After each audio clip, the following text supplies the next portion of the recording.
This video is powered by the pros at Pascal Air Plumbing and Electric. Arkansas owned, Arkansas operated. GoPascal.com. Coach, we appreciate you making time this morning for us. What does it feel like to have a Hall of Famer call you a super coach as we welcome you in?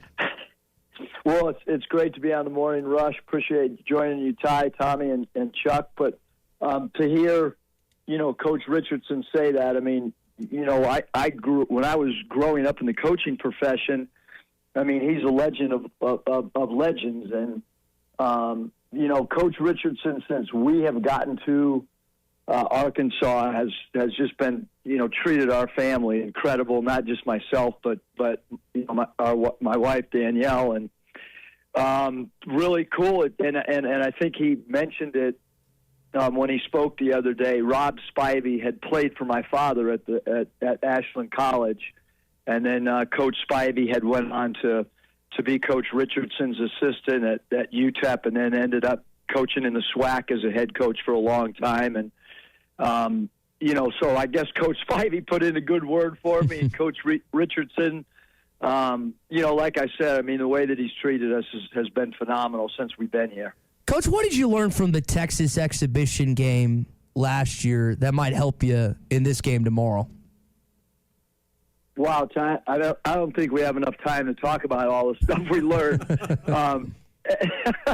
I mean, we got beat really. I mean, they took it to us in every facet. I thought that, and there was a rhyme and reason why we did it. Number one, we knew that they would have a good crowd, and they had a great crowd. It was the first basketball game to ever be played in Texas's new building. So we knew that alone was going to put us in an environment that could potentially help us down the road. But we also knew with six freshmen, playing on the road the first couple games is difficult. Even our first SEC road game last year at LSU, I thought we were kind of a little bit shook at times. And so we wanted to play a team that had length. We wanted to play a team that had veterans. Obviously, when you looked at Texas's team last year, guys like Marcus Carr were in their fifth year. And I knew that they would be very, very physical, which is what a team of six freshmen would need. And the results were about what we thought they were going to be last year, and then we were able to teach some new things and grab our team and our players' attention. And this game is we're playing a team that's different than we're going to see in most of our SEC games. We're playing a team that you could potentially see in postseason play, and they're going to present a lot of problems. They have great guard play. Most of their team is returning. Most of our guys are new. So that makes it a good matchup for us to play against a team that has a lot of returning players. And then Purdue had 4 games overseas. So you add the returners, you add 4 games overseas. We've only had 1 exhibition together. They had the 30 games last year, regular season, as well as the tournament game, and then the 4 overseas. So there's a lot more experience. They're going to run their offense much more fluidly than we will, and defensively, they present problems on how to score because they have a 7'4" incredible shot blocker on the back line. So it's going to be a great game for us. We're everybody's excited inside our practice gym. The players are ecstatic. Think about the other thing that's going to be great for our guys. Have never played in a sold out Bud Walton before, and they're going to need to know how to perform in front of a crowd like that because we got a lot of games coming up in Bud Walton that'll be sold out. And so that is another aspect of why we wanted to play a home game this year. So should be a great game. Not often do you get an opportunity, even in an exhibition game, to play a top 5 team in the country. Hey, Coach, that word physicality has been used a lot this week. And I wonder, as you went out and mined the portal, as you signed young players, as you scheduled this exhibition game, is that something that you've had in mind since the end of last season is more physicality among your team? Yeah, I think so. Maybe at the guard position, continuing to have physicality, Chuck, and I think last year we were fairly physical up front at games. The game at Kentucky really stands out on our front line, having great physicality. But I do think with the roster we have now, they need to be challenged with physicality because it's an area that we still want to grow in, especially up front, guard play as well. And this is we're going to get hit with some screens on Saturday at 3:00 that we can't, we can't duplicate that in a practice. We can't simulate that in a practice. So when Edie sets a screen or a down pin for Lawyer coming off it, and Lawyer comes off with great speed, that's something we need to figure out. We need to have film to show guys after the game even on ways to get through the screen being set by somebody that big. And so a lot of physical stuff that's going to happen at all five positions for sure, Chuck. Do you see, and I ask this because a lot of the guys you've gotten in from the portal this year are veterans. When you look at who was left standing at the end of last year, the veterans that teams got through the portal, did you consciously go after older guys this time who've played in really meaningful ball games? Yeah, I think that's always I think that guys that have experience, it's interesting because when you have young players, which if you go back a few years ago with the group with Moses Moody and Devontae Debo Davis and Jalen Williams, I mean those guys did a great job of helping lead a team to an Elite Eight, and they were young, but they were really good. I mean two of the guys are in the NBA right now, and then last year's young group, we struggled during the middle part of the season, had a really good non-conference. And then we got, right at the right time. And that team was able to make a Sweet 16 even though we were super, super young. So I think that the way that we look at the portal, Chuck, is it all starts with how many quality freshmen, can you get?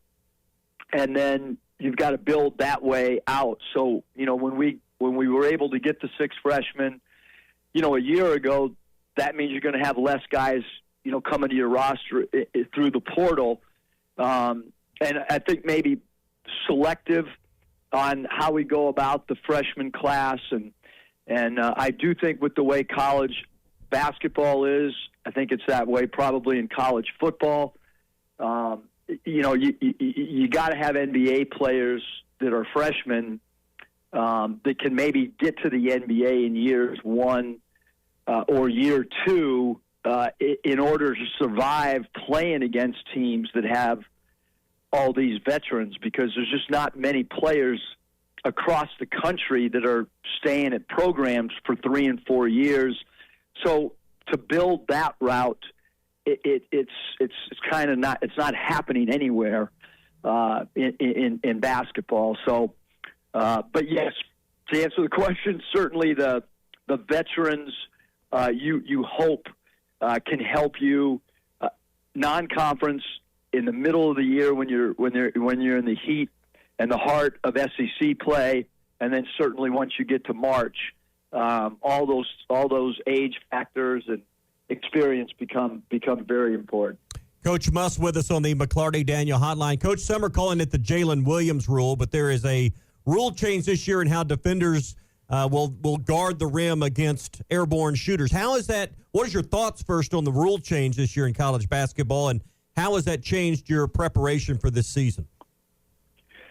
Well, great question. So it definitely has changed. Well, it's good for us offensively because if you historically look at our teams, even the 4 years at Nevada and the last 4 years here at Arkansas, we've been a high-volume free throw attempt team. I mean, a lot of the things that we talk about in the huddles are how to create mismatches, how to get one-on-one play, meaning remove the weak side help so that we can get a straight line to the rim and put pressure on the rim to draw FTAs or free throws attempted. So charge-taking teams have somewhat bothered us when they clog the lane and they come over and give great help. It takes away from a lot of our NBA sets that are kind of a little bit more quick-hitting than some college longer developing sets.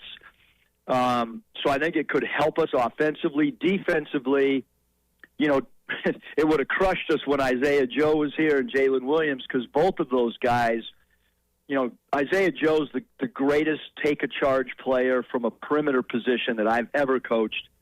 And Jalen Williams is by far the greatest overall charge taker I've ever not only coached but ever seen.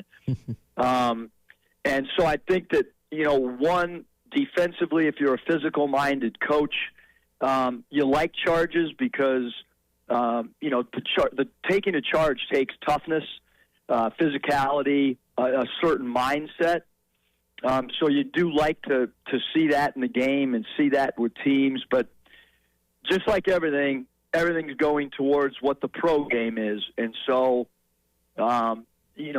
freedom of movement is something that's discussed now in the college game over this offseason, much like it was in the NBA 15 years ago. So the game is continuing to trend towards professional sports in all aspects of collegiate athletics, and the charge block rule to help the offense is certainly just another step in the direction of how the NBA is being played. Coach, I know you got to run. Appreciate you joining us. You referenced a sellout earlier. Did y'all sell those last 200 tickets? Is it a sellout tomorrow? No, we haven't. We haven't sold them yet, but it will be sold out. I don't think there's any doubt.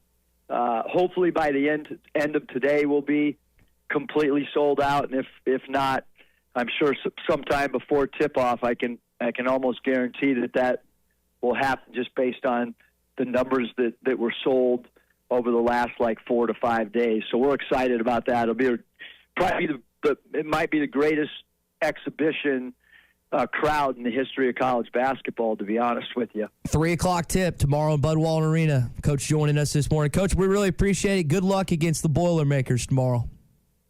Thanks. Appreciate you guys having me on. Woo Pig. BetOnline is your #1 source for all your betting needs. Get the latest odds, lines, and matchup reports for baseball, boxing, golf, and more. BetOnline continues to be the fastest and easiest way to place your wagers, including live betting and your favorite casino and card games available to play right from your phone. Head to the website or use your mobile device to sign up today and get in on the action. Remember to use our promo code BELIEVE, that's BLEAV, for your 50% welcome bonus on your first deposit. Bet online, where the game starts.